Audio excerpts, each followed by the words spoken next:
Welcome to LOA Today. Walt Thiessen and life coach Tom Wells here. Today is Monday, July 23rd, 2018, 8 a.m. Eastern Time, your first daily dose of happy for the day and for the week for that matter. And we hope your week's going to be off to a great start. It will be if you decide that it will be. I was realizing that this morning that I hadn't been doing my mirror exercises as much as I should, so I started doing it again this morning. And it really does feel good to make yourself feel good, Tom. I mean, even when you're not waking up in the greatest space, it still feels good to make yourself feel good. Yeah, that's a good idea to do that. I mean, as consistently as possible. It is. It really is. And I woke up this morning after a little bit of a, not a bad night, just kind of a little rough night. Because around about 1 o'clock in the morning, I was awakened by the smoke alarm chirping at me saying my battery is low. And I was in a really, really deep sleep. I mean, I was deeply asleep. I was feeling good, and then this thing's chirping away. And well, first of all, what thought went through my mind was, why do these things always run out of juice in the middle of the night? That was the first thought. It was like, oh, no, I really don't want to get up to have to do this. Because otherwise it's just going to keep me awake, Ruin that wonderful sleep. I hate that. So I got up, got the little step ladder, put it down underneath where the smoke detector is on the ceiling, and got up there, and I'm pulling the thing off, and I'm half asleep, and trying to look through my bleary eyes, figure out how to get the thing off. I know how to get it off. I've gotten it off there a number of times, but even so, finally got it off and got the battery in there. A couple of false tries to get it closed because they had a special little design where the battery has to push that little sensor in place, and all that kind of thing. But finally got in place, put it back into the ceiling, and went back to bed after checking on the cat, because the cat was out. He hadn't wanted to come in, and he came in just long enough to eat, and he went back out. Okay, got back back to bed, and I couldn't go back to sleep. Don't you love that? No, geez, no. This is not acceptable. Yeah, really. Oh, God. So I get out my phone. I start doing some reading. I have a few books that I like to go to, including an old collection of Sherlock Holmes tales. So I'm reading a Sherlock Holmes story, The Hound of the Baskervilles, and I read that for about a half an hour, and finally I start to feel drowsy. Like, oh, good, okay, well, put the phone down and go to sleep. 10 minutes later, all of a sudden, achoo! Now all of a sudden I'm reacting to dust or something. I have no idea what. And for the next 5 hours, every half hour, it was wake up, sneeze, get tissues, go back to sleep. Wake up, sneeze, get tissues, go back to sleep. Oh my God. I'm thinking, what did I do? What was I thinking? Where was my attitude at that I drew this? I don't know what I did. Which is, that's part of it. You don't always know where the threads come from. You can't always point to, well, it was when it was on Sunday, the July the 22nd at 3:36 p.m. when I was thinking about this, that, and the other thing that led to this. You can't always put that together, No. Sometimes you just got to go with the flow, huh? You just have to go with the flow. So, and it was flowing. But, it was flowing right out of your nose. It was flowing. But I finally managed to get to sleep. And then this morning, my other cat decides that it's time for me to get up. Now I'm in a deep sleep, and she comes up, and normally she'll just meow at me, and I heard that, and I just kind of started to fall back to sleep. That wasn't enough this morning. This morning she had to start kneading at me through the blanket. Sounds like somebody was after you the whole night. It really was, yeah. Altered state, I mean, I don't know why, but for some reason it was very important for me to not have a full night's sleep. Yeah, right. Well, this is going to set up your day for some surrender that's supposed to take place or something, maybe. I don't know. Sounds good. What it was? Yeah, sounds good, right? Well, it sounds good in the fact that you're right here, right now in this moment. Well, that's true. That's true. Going forward from here, that part is good. Allow it to caress yourself into good feeling places. Well, it just did. I mean, and ultimately, this is one of those times where, things didn't quite go the way I wanted them to. And I didn't quite get the sleep I wanted to. And you have to kind of remember the world isn't ending. It isn't like this is, everything's downhill from here. And so that's where you start reaching for all the good things that are going on. Like you just pointed out, I'm still alive. Well, life's still going on. It's like, this is a good thing. You start counting the blessings and all the good things that are going on in life. Go ahead. No, I was just going to say, and just I hadn't done mirror exercises regularly, so I did some mirror exercises this morning, and that felt good. Just, I was just doing whatever I could to get myself into that good mood because I knew the podcast was coming. That was going to help no matter what. But you need to get there from the beginning. And I even decided while I was doing my mirror exercise that I just want to have a great day. And then I want a good night's sleep tonight because I didn't get one last night, so I got to make up for it. Yeah. Did you get a chance to take a nap during the day? Oh, not really. I mean, first of all, I'm not really a nap person. There are some people, and I'm one of them, who if I try to take a nap midday, all it really does is make me feel tired and achy. I'll wake from it, and I'll just be. It's like the feeling you get when you're awakened in the middle of the night by the smoke alarm after being in a deep sleep. That bad, yeah. Yeah. So naps don't really help me very much. Oh, that's too bad. Yeah. Yeah. I've gotten into taking naps because I get up at 5 a.m. for these podcasts, and sometimes I go to sleep at midnight. So 5 hours for me really isn't enough. And so then sometimes I go back and I can sleep really great and totally get rejuvenated. Luckily, it pretty much works for me to take a nap. Well, if I wake up like at 5 a.m., I mean, you're waking up at 5 a.m. to do this podcast, which we're very grateful for, by the way.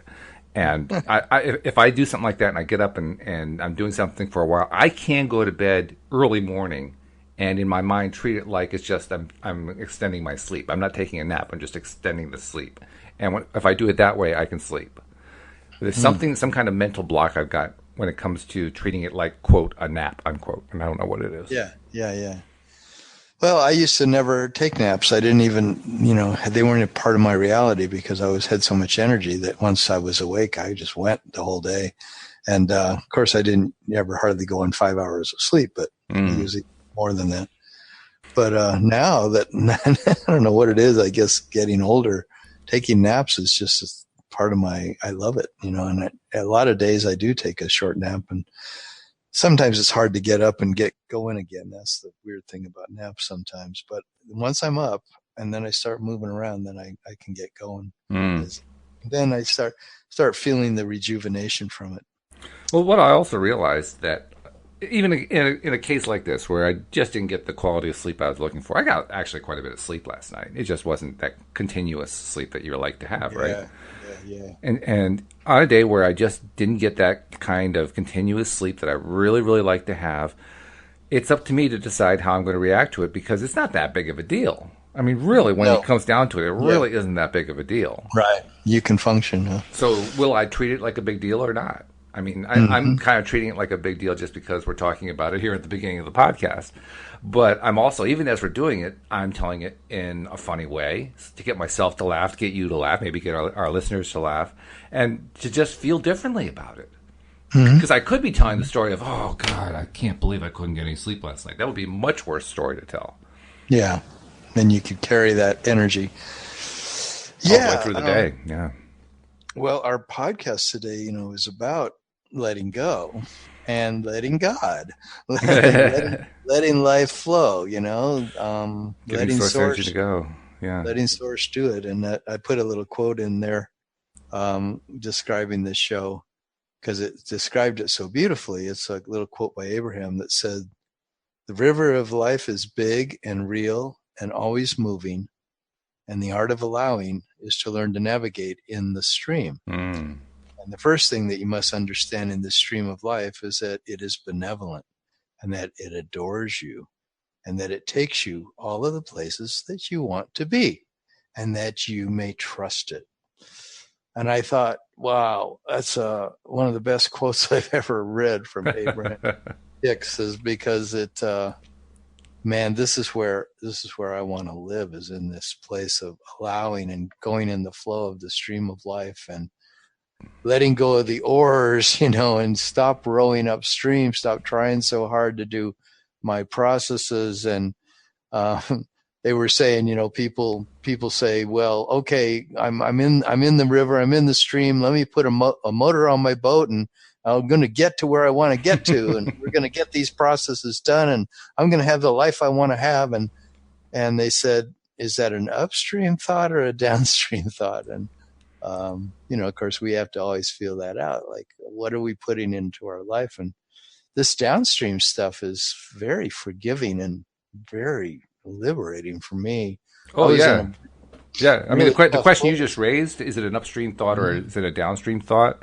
Mm-hmm. What I've come to understand over the last few days in particular, especially thinking about yesterday's podcast with David, whether or not it's upstream or downstream has more to do with where you're at than with it being objectively upstream or downstream. Right. Like, for Right. instance, if in the context of what we talked about yesterday we were talking about somebody who just got divorced, they're really hurt and they're really in a bad place. Well, Mm-hmm. from their perspective, getting angry, getting into rage is actually an upstream thought, or I'm sorry, Mm-hmm. downstream thought from where they are. It's Yeah. downstream because they're actually in depression. So downstream from there is rage, and that's Yeah. true. On the other Yeah. hand, you can be in a pretty nice place. You could be in a place of hopefulness. You could be in a place of like satisfaction, Mm-hmm. and anything that is even in the range of contentment is upstream from there. Mm-hmm. You Yeah. know, it just Yeah. depends where you are in the stream and what where you are in your emotional set point or your emotional range, because that emotional range really dictates whether you're going upstream or downstream. Yeah. I got into this place this weekend because I had sort of a falling out in my own mind with my partner, and I was, laying on my couch feeling really like between a rock and a hard place. That saying, that you're sort of feeling like no matter which way, damned if I do, damned if I don't, was the feeling I had, and I was just sort of trapped there for about 3 hours, just laying on the couch, feeling this sense of despair, really, kind of like a hopeless feeling about what to do with this relationship and how will I ever sort this out?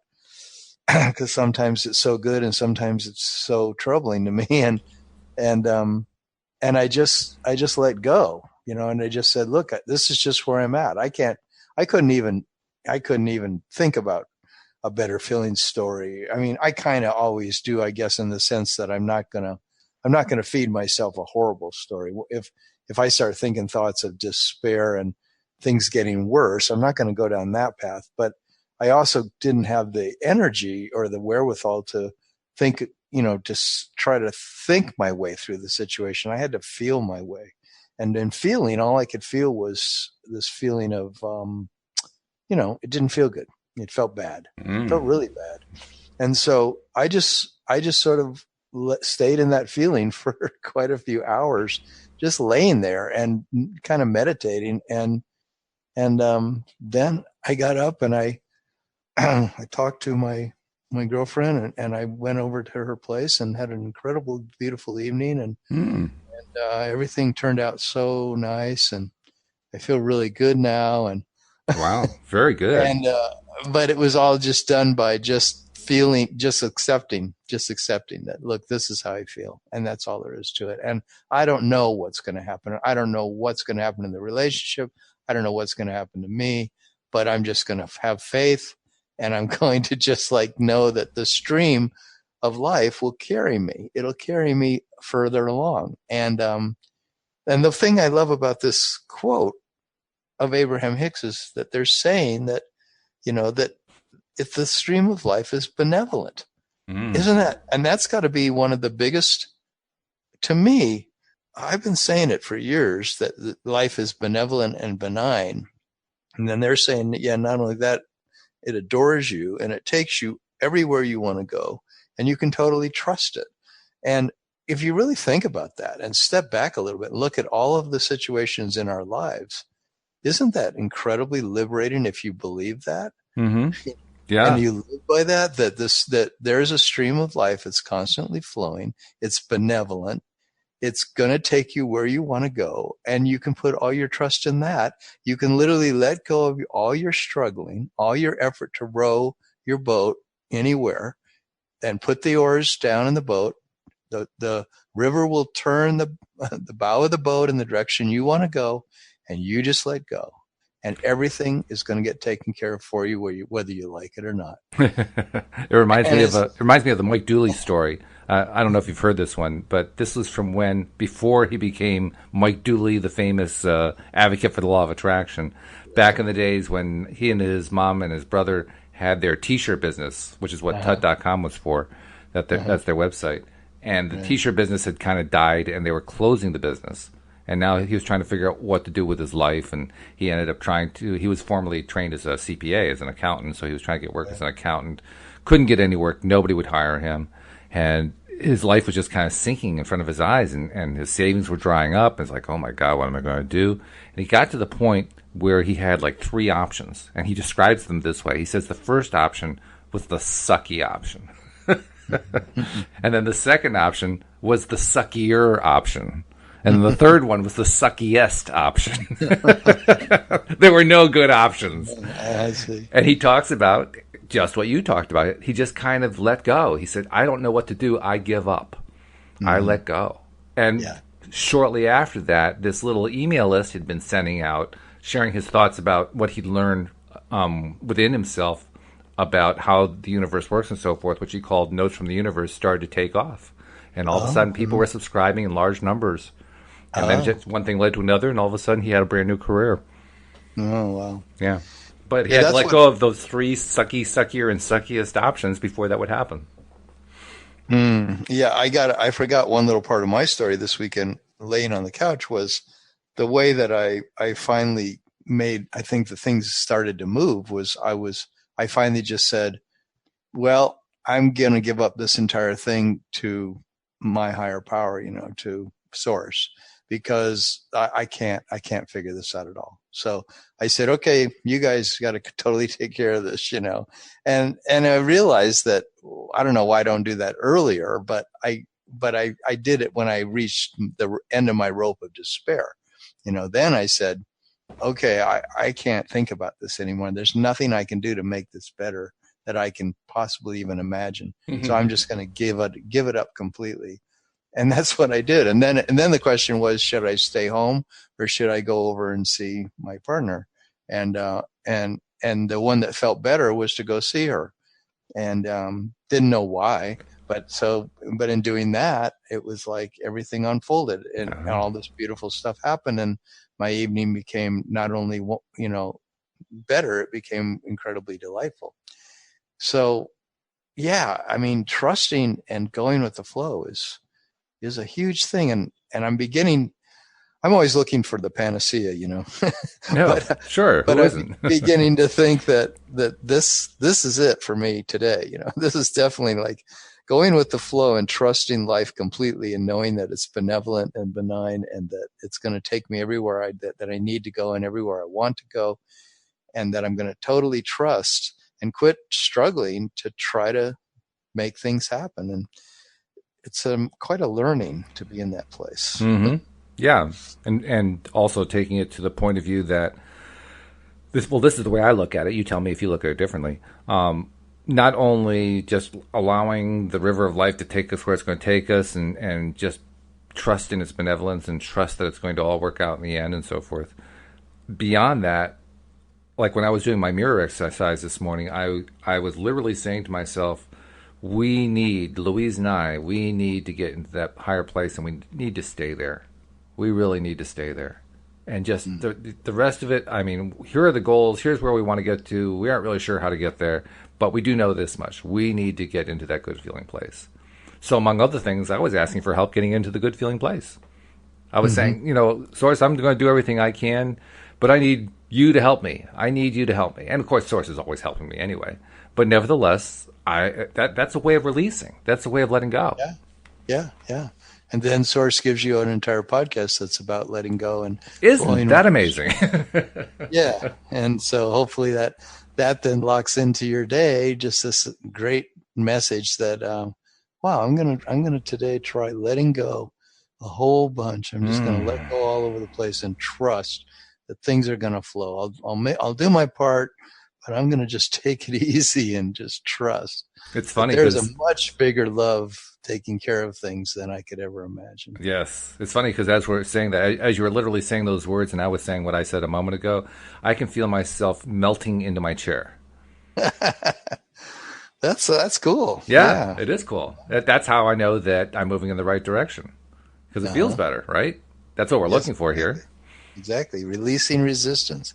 And just, Abraham was saying, look, when you die, when you croak, it's just a total downstream experience. You're just releasing resistance all over the place. And And why wait until we die? Just let's start releasing resistance now. Yeah. If the life is really created by such an incredible force, that we call it source, that we call it infinite, that we call it God, and this whole idea of traditional way of talking about it, then can we really trust that? Can we let go and let God?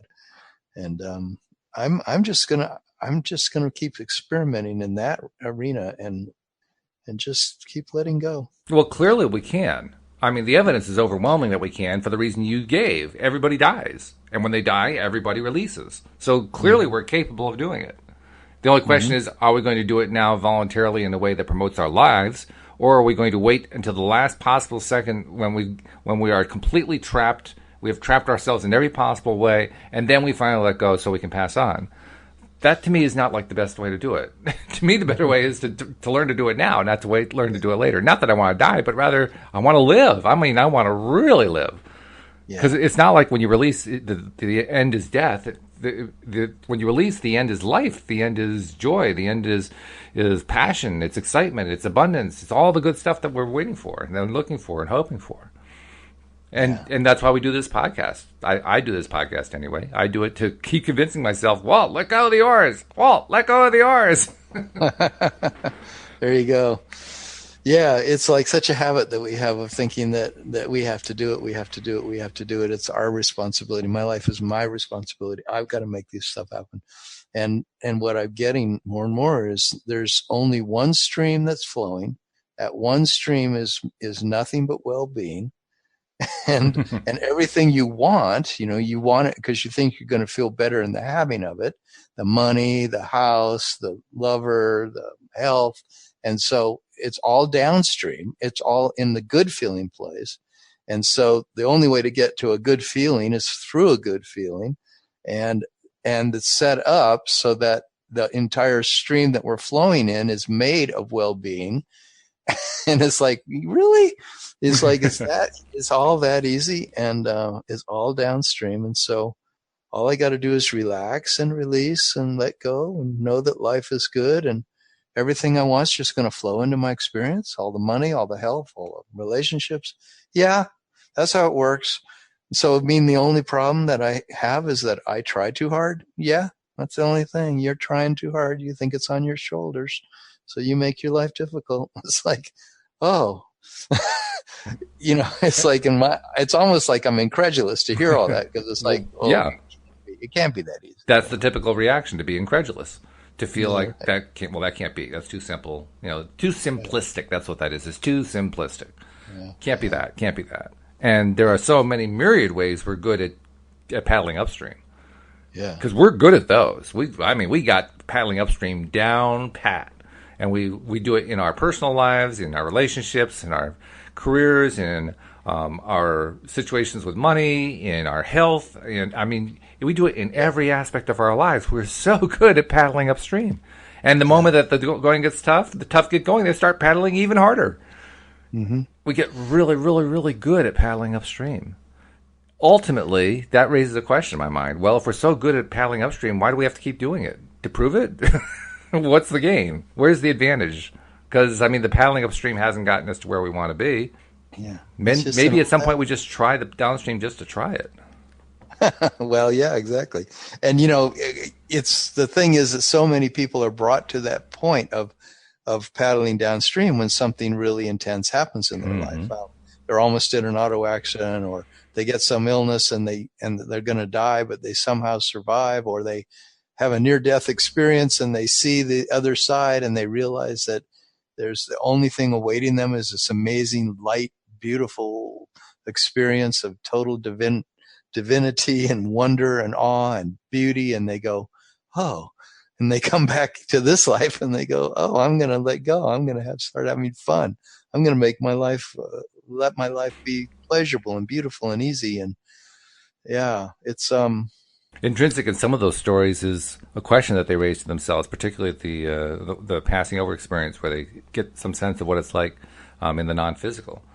And the reaction is, well, it's so beautiful here. Why would I want to go back? Yeah, exactly. Why do I want to go back to that horrid contrast? And the answer that's usually given is some form of realizing that they aren't done, that that they haven't done everything they were planning to do with their lives, or there was a mission for them, or something along that line. But I like what you just said. The reason to come back is to do it here, to do what you're feeling there here.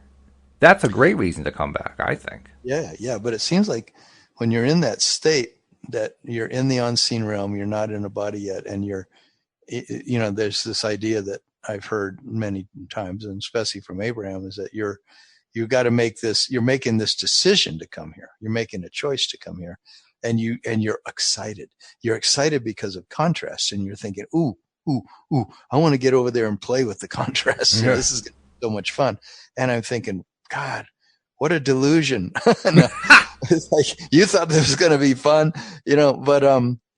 but actually, yeah, that's kind of like the wake up process that we're going through after we get confused and we get into this thing of rowing upstream and trying so hard and thinking life's a struggle and it's all on our shoulders and it's, this big deal. And then we go through this big arc to get back to realizing that it's easy and it's fun and we can let go and that everything will come to us.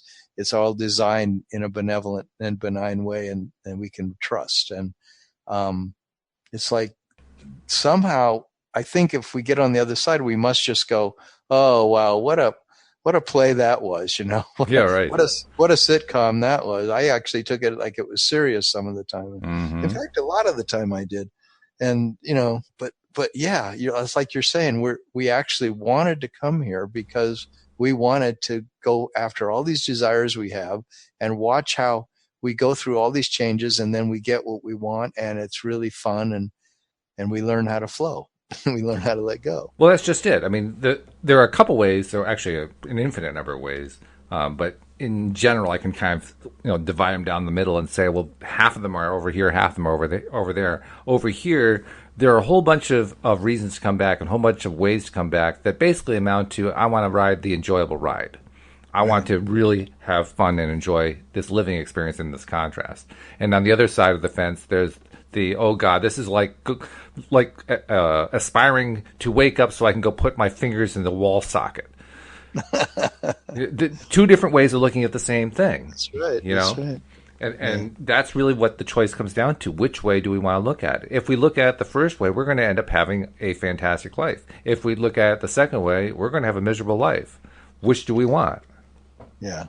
Well, and if we understand our emotional guidance system, the more we begin to understand all the emotions of disempowerment and struggle and fear and worry and all that are to show us that that's not really, we're not in vibrational alignment with who we are. And that, the more and more that I see my emotions, like this weekend, if I'm laying on the couch for 3 hours feeling bad and feeling hopeless and feeling stuck between a rock and a hard place, and that I don't have any idea how I'm going to make this thing work out, and then I finally just let it go, it's like, well, that's somehow what I finally did is I took all those negative emotions as an indication that this is not working for me. Something's just not working here. So I'm going to let go.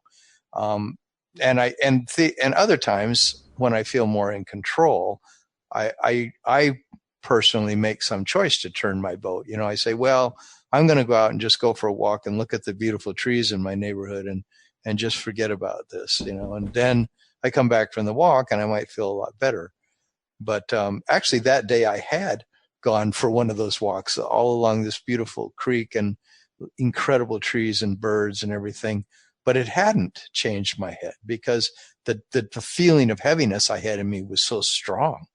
And I just finally had to completely give it to my higher power. That's always, I guess, my bottom line. If I get frustrated enough and sad enough and messed up enough, I just give it to the source, give it to God or whatever you want to call that, higher power, and just say, I need your help. You just got to give this entirely to you. I can't think about this anymore. And you raise an interesting point, because that is the way we so often do it. We get to that final breaking point and, okay, I'm going to give it over. And what I really want to do is I want to make that decision to get there long before I reach the breaking point. That's my big goal in life. I don't want to have to put myself into these uncomfortable positions. I'm tired of their uncomfortable positions. I want to let them go. I don't want them to ever come back again. I want to actually enjoy the process of getting there, of getting into that high vibrational place. That to me is the goal. If I can do that, and there are times when I do that, if I can do that more consistently, that's success for me. So how are you going to do it more consistently? By continuing to focus on the idea that yes, I want to attract things into my life. Yes, I want experiences attracted into my life. But most of all, I want to attract feeling good into my life. That's my goal. That's my goal every single day. And on those days, like today, I should say, where I woke up and I was feeling, oh, geez, there are other things that aren't going right. And I really don't like the fact they're going right. And they're important things. They're the things that are high on my list of my top priority things to happen. And they just don't seem to be going right. That's the day when I realize it's most important of all to make it my goal to feel good. That's where the goal of feeling as good as I can, as much as I can, to my mind, is the most important goal of all. Now, I forget about it, but still, I keep trying to remind myself, oh yeah, that's the goal. That's where I need to get to. Let's get there, because that's where everything happens going downstream. So, in a way, to get to the goal of feeling good, is it just letting go of the oars? Probably. I say that because I have not yet gotten to the point where I always consistently feel as good as I want to feel. I mean, there are days when I'm very good at it, where I spend a large chunk or large chunks of the day feeling good. And on those days, things do seem to be easier, and there does seem to be less rowing going on. But I can't say I've gotten to the point where I am consistently throughout my day, all day long, feeling good, and therefore I can look back and say, yeah, it's because I let go of the oars. I mean, it seems like that's the direction to go. Certainly it's what we talk about here, right? That's what we're constantly emphasizing. Would it help you today? Would it help me today if we just said, I'm just going to trust entirely in the benevolence of the universe, and that there's a stream that's flowing, and that stream is taking me to everything I want. It's going to bring me the money. It's going to bring me the ideal business situation. Everything's going to unfold from that. So I'm already in that stream of well-being. So I'm just going to just let go all day long to that, and just, hey, I'm being carried. I'm just in this little boat, and life is much bigger than me, and I'm just going to trust that there's just divine order to it, and there's benevolence, and there's kindness, and that's how it's created. I think you're right. I think that is the way to get there. It's the optimum way to get there. I also know, as you were describing that, I was thinking about, shouldn't we just let go of the oars, like you were saying? I was hearing what you were saying, and I was hearing it in the context of what my most important goals are, the most important things I want to attract into my life. And as I'm thinking that and hearing you say that, I'm feeling fear. Yes. I'm feeling fear because, because if I let go of those oars, then those things aren't going to come true, according to the fear. Right. That's what we think, right? Yeah. So it takes this incredible surrender in a way. In a way, yeah. I mean, here's a little quote from Abraham. They say, sometimes our physical friends say, I'm working very hard to achieve my goals, like you were saying. And we say, then you're not allowing them to be given to you. You're pointed upstream. Sometimes our physical friends, after they listen to us for a while, and we talk about this delicious, pure, positive energy of love and appreciation here in the vibrational alignment of who you are, and we talk about the opposite end of that emotional scale, where you feel some fear or some disempowerment, where you feel all those negative emotions that are an indication that you're not in vibrational alignment with who you are. And sometimes our physical friends, as they get a sense of this emotional scale and they know how wonderful it is on this end and how really not wonderful it is on the other end, they say, I'm going to apply my processes. I'm going to get in my boat. I'm going to put a motor in it, and I will move into vibrational alignment with all that I'm wanting. And we say to you, you don't need to put a motor on your boat when you understand the stream. Just let go of the oars. You don't even have to turn the boat around. When you stop paddling upstream, the stream will turn you and take you in the direction of everything that you want. If you could just remember that, if we could zap you and imbue you with a constant memory, it would be of that, of your worthiness, of your value, of your rightness. It would be the reason that you came forth, and we would zap you till you understood that you cannot get it wrong here. You can't get anything wrong. You can only get it right. You're never going to get it done. The river just keeps flowing. It's always been flowing. It's like, what? You mean I was just duped into thinking that I had to make effort here? And that's really not what it's about. It's really not about me trying hard. Or more accurately, I duped myself into thinking it. Yeah.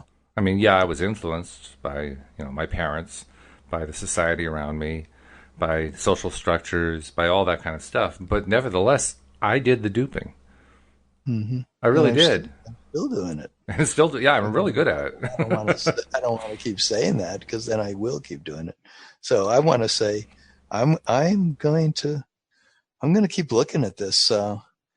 Luckily, this woman I'm with now, she this is sort of her mantra is, like just let go and she calls it the great mother, the great benevolent force of life, of life itself is always taken care of.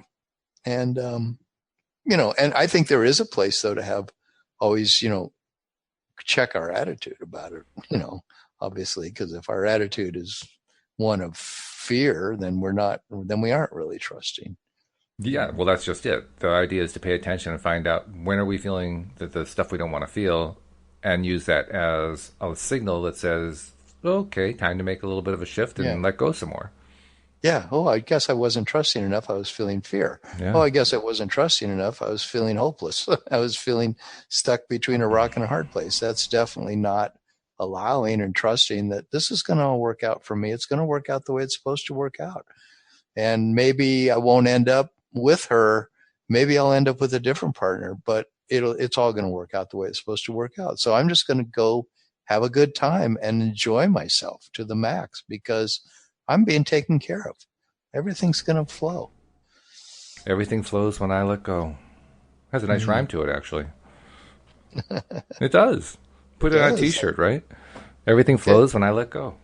I'm going to start a T-shirt company. Sound like Mike Dooley. That's right. That's where he got started. They got started doing T-shirts with inspirational sayings on them. Yeah, I know it. And he did well with that too. He did, yeah. Yeah. Until he didn't. So we just have to make peace with ourselves, right? Just always finding a way to be more easy with everything. And there is a lot of benefit to being easy. I mean, we don't even have to wait to find out what's going to happen with the big goals in order to know that. Because when you allow everything to go easy and to relax and to just work itself out, you feel better right away. Regardless of whether your goals have been achieved, you may not feel massively better, but you do feel incrementally better. Just even a little bit, you feel better. Yeah. And in the process of doing that, you realize, I really can feel better. That was a big awakening for me, recognizing that I actually could move my emotional set point. When I first realized that some 4 or 5 years ago, that was a breakthrough. That was a big breakthrough. Recognizing that I had made the shift. And I had done it essentially by letting go. I mean, I didn't necessarily think of it that way, but I had done it by relaxing to some degree. Yeah, it's actually an empowering thing to give our lives over to this stream of well-being. It gives us a sense of, because then we see things manifest in our lives that we've been wanting. That's the interesting thing, but like you say, when we've been holding on hard and putting it in our corner that we need to make a lot of effort, and you can't relax too much. You've got to be diligent. You've got to be watching everything. You've got to be, putting in the right effort at the right time. It's up to us. And gosh, can you imagine trusting so much that you just knew that life is going to give you the right indication at the right time?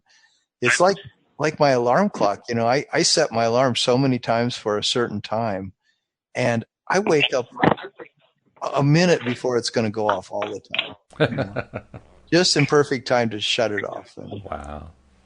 Hey, we have a caller who has called in, and I think we ought to find out who that is, because I suspect they're going to tell us something really profound and amazing. So, and it's somebody from my home state, from Connecticut. So who's calling from Connecticut? Good morning, Walt. It's Anne Marie. Anne Marie, hi. How you doing? Hi. Hey, Anne Marie. I'm doing great, thanks. Hi. Hi. Great show, guys. I'm really enjoying listening to you talking about things that I know we need to do. And I just wanted to sort of add something to that because there's a component that you're leaving out that I think is really important. And Walt knows how important this is to me. And that's laughter. Yes.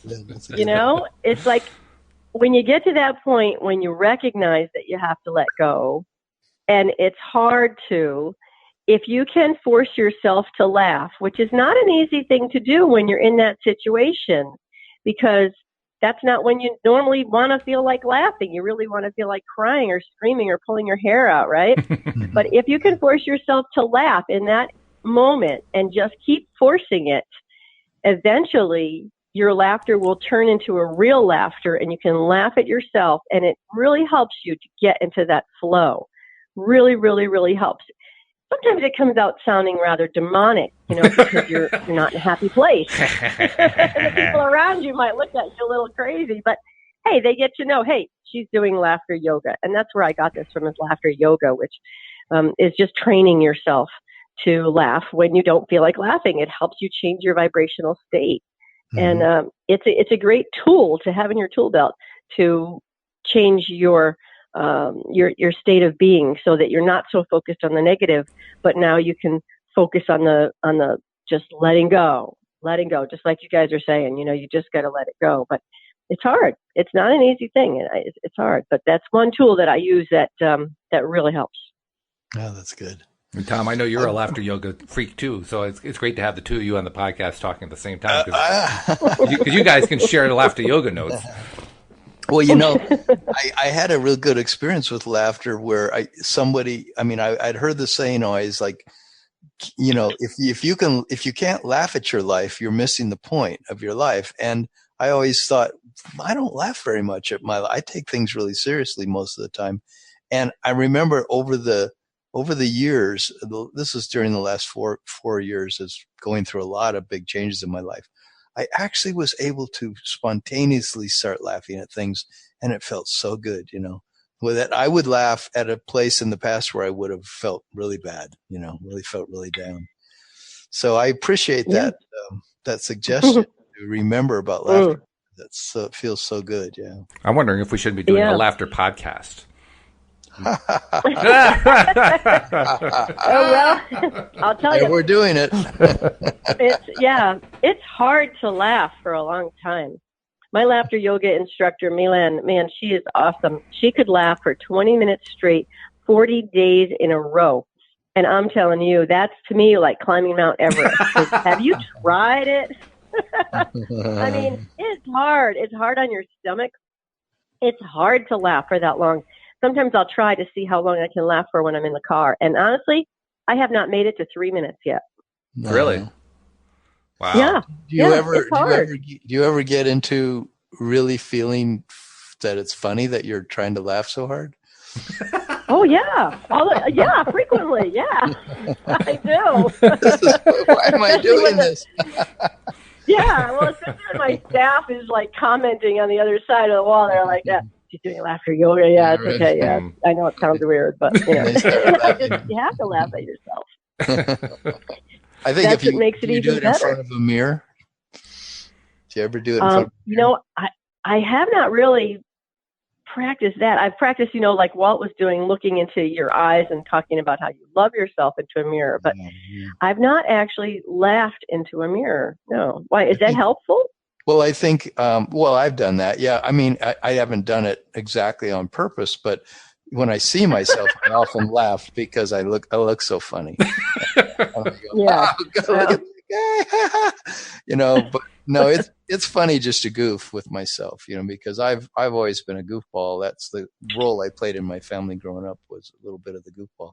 But so then, you know, if you start laughing from that goofy place, then that can be fun, and realize that, you know, I'm not all that anyway. I'm just a dude trying to have a good time here.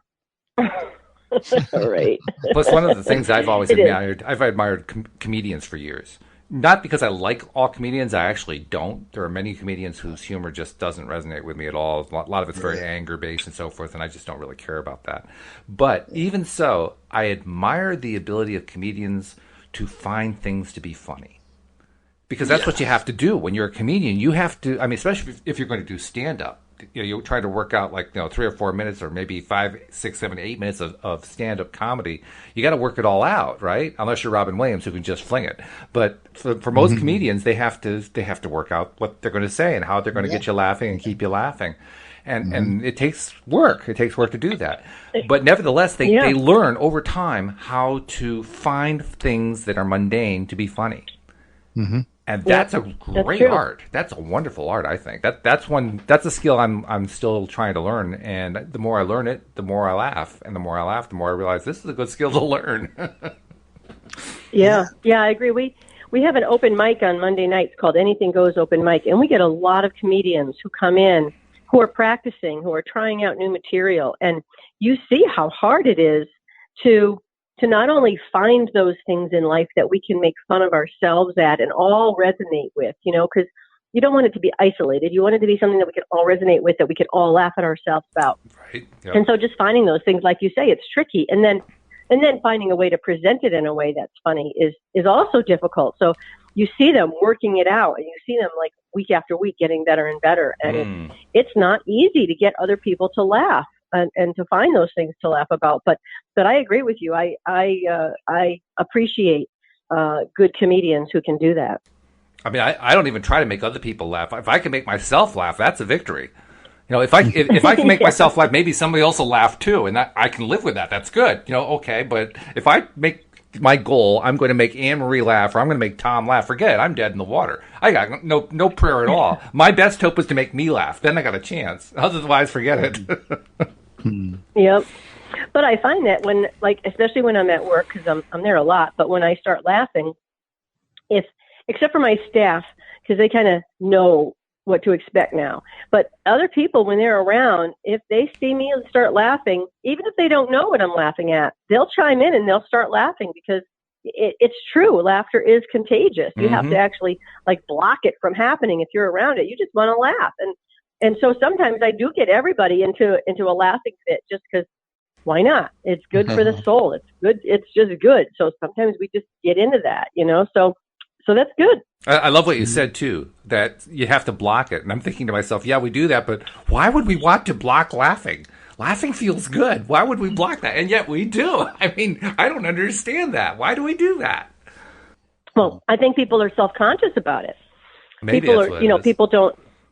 I think people don't understand, generally speaking, I don't think people understand the value of laughing. And they think, oh, well, this is supposed to be a serious situation. We're at work, or we're at church, or we're, wherever. You're not supposed to laugh out loud. People might think I'm crazy. And you know what it boils down to? Well, it boils down to fear. No, that's true.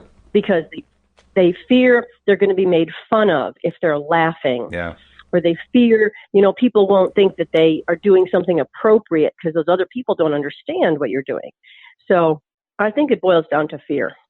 I think you're right. Really the root of all of our problems. It is. There's something about us. We just love to come into this contrast. And instead of laughing at the fear like you're doing so brilliantly right now, we say, oh my God, I got to be so afraid. This is scary. This is scary shit. Time to be scared. Yeah, all right. That's the whole thing. So, all right, guys, I'll let you go. I'm going to get rolling. I'm going to go make a shake for work, because I got to get onto the buttonwood tree and do my work. But Walt, come down sometime. Tom, I know you're too far away, but Walt, come down sometime on a Monday night and check out the comedians and maybe go up and tell a story or something. I'll definitely keep it in mind. Monday night's kind of tough for us because of the way the gardening business is, but we'll definitely try to see if there's a Monday night we'll come down, because that would be fun. I would love to come if I was there. Thank you for sharing your laughter story. Oh, you're welcome. You're welcome. And thanks for calling. All right, guys, you have a great day. Thanks for calling in. We love pleasure. that. That was great.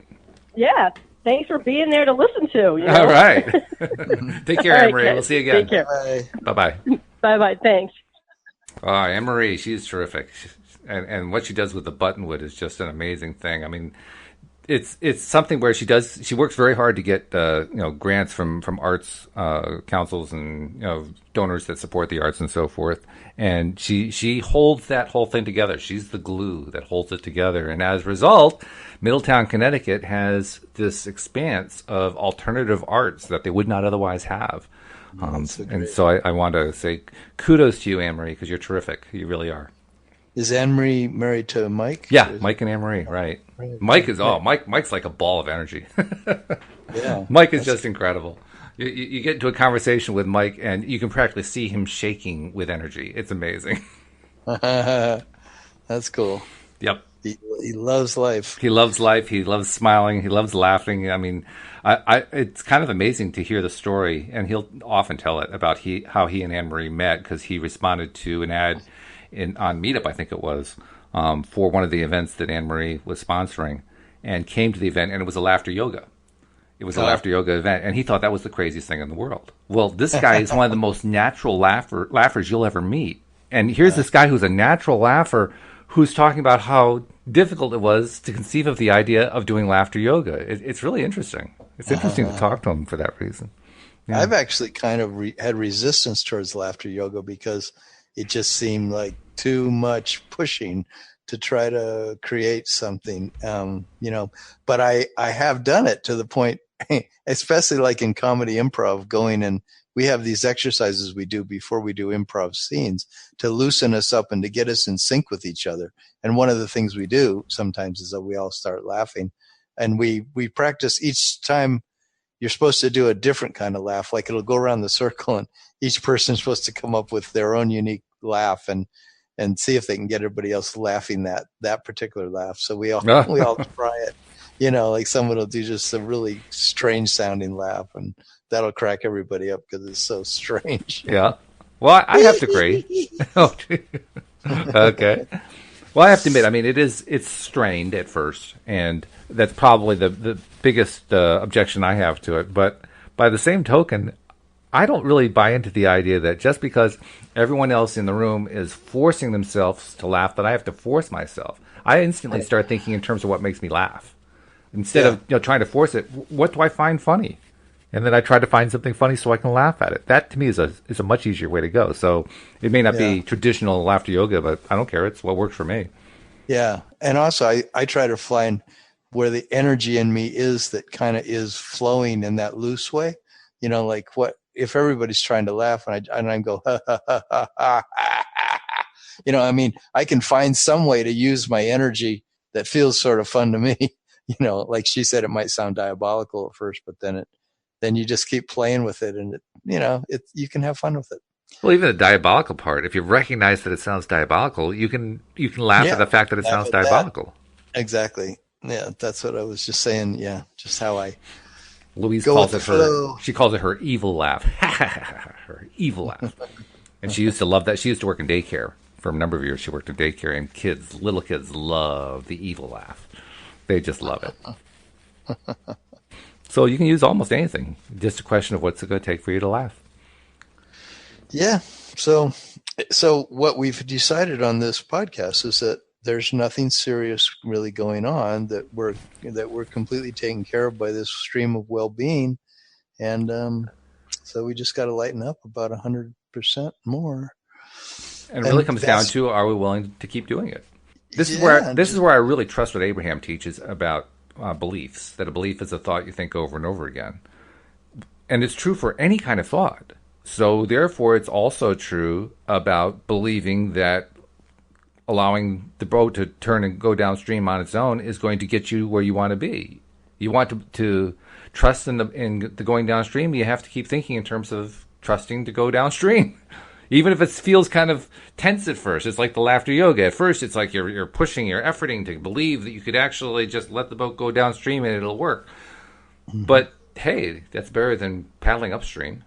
And the more that you do it, the more you can start to believe, yeah, maybe I can let the boat go, downstream. Well, maybe. What we could do is you could try experiments with it. Like, what do you mean? Okay, well, I could say, I'm going today to sort of dedicate today to this. I'm going to give it a try today like I never have before of whenever I'm feeling any concern about anything, I'm going to see what it feels like to let go of my concern about it and my efforting and anything of trying. And I'm going to see what it feels like to follow the stream of well-being that's naturally flowing there and see, okay, so what would that, and in a way, I'm trying to do this every day. It's sort of like, well, what feels good right now? What feels good now? What feels downstream? What feels downstream? What feels like I'm flowing? I'm no longer rowing. I'm not putting a motor on my boat. I'm not trying to do all these different things to make things happen. I'm just sort of looking for where's the ease? Where's the ease? Where's the fun? Where's the flow? Which direction is the stream wanting to go? Wait a minute, that doesn't feel right. But then when we start seeing the results, that's, I think, when we know that flowing with the stream is the way to go, because if we start seeing things working out, That's or we true. just start feeling better, Well, but yeah, I think the biggest concern is I'm afraid something won't get done that's supposed to get done. Yeah, and that's why I like to trust in the repeat factor, the repeatability. If I can just keep repeating the attempt, just trust it for a bit. Anne-Marie was kind of downplaying the fact that she was only able to laugh for 3 minutes. But I'll bet you when she started, she was only able to laugh for 3 seconds. And she has now worked it up over time to 3 minutes, which is a huge accomplishment.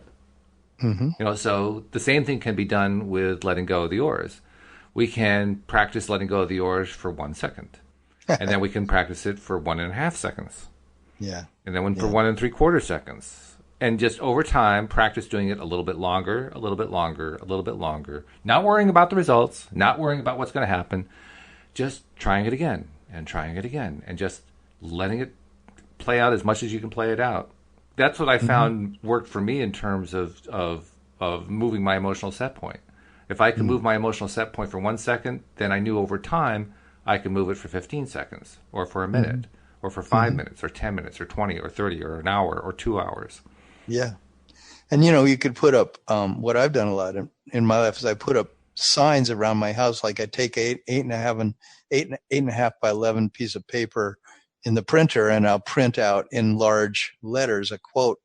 Let's say something like, let go of the oars, or life is a constant stream of well-being, relax, something like that, and put those signs around. And then when I see them, when I'm in a point of trying too hard or worrying about something, and I see that and I go, that's what I decided is true. I decided that that's how life works. I made that choice, and I'm going to make that choice again this moment. And I'm going to make that choice again this moment. And then we get ourselves into a rhythm of choosing feeling good and choosing flowing and choosing allowing and choosing trusting, choosing that life's benevolent. And we, more and more we choose that, we can just make that our mantra. We can make it the way we live. And while we're making that our mantra, I also want to take a moment to remind those who have not yet become subscribers of the podcast that subscribing to the podcast is a great way to practice letting go of the oars. Because when you're listening to us talk about this stuff, I find that just talking with Tom or with Cindy or Wendy or David or Joel, just talking on the podcast, I find myself letting go of the oars because we end up talking about stuff that feels better. And you get the same benefit when you're listening to the podcast too. Well, you can subscribe and get all of those podcast episodes sent to your smartphone, to whatever device you use on a regular basis. And so whenever you're ready to let go of the oars a little bit more, you can tune in and listen to an hour of your daily dose of happy. It's easy to do to subscribe. It's free. You just go to the homepage at loatoday.net. All the instructions are right there. It takes about a minute. And when you're done, you join hundreds of others who have also become subscribers and who are regular listeners of LOA Today, people like our good friend Anne-Marie. And Tom, for somebody who needs a little bit more personal assistance, sometimes a coach can be helpful. How do they reach out to you? They can go to my website, which is youarejoy, youarejoy.com. And I'm offering a free half hour of coaching. And that's a way for you to work with me for half an hour with some problem that you have, some concern, and you can get a feeling what it would be like to work with me if you would like to continue on. Fantastic. Tom, it's been a pleasure. We'll talk again on Friday. All right. I'm looking forward to it. And we'll see you all next time as well. Absolutely. We'll see you next time on LOA Today. Goodbye, everybody.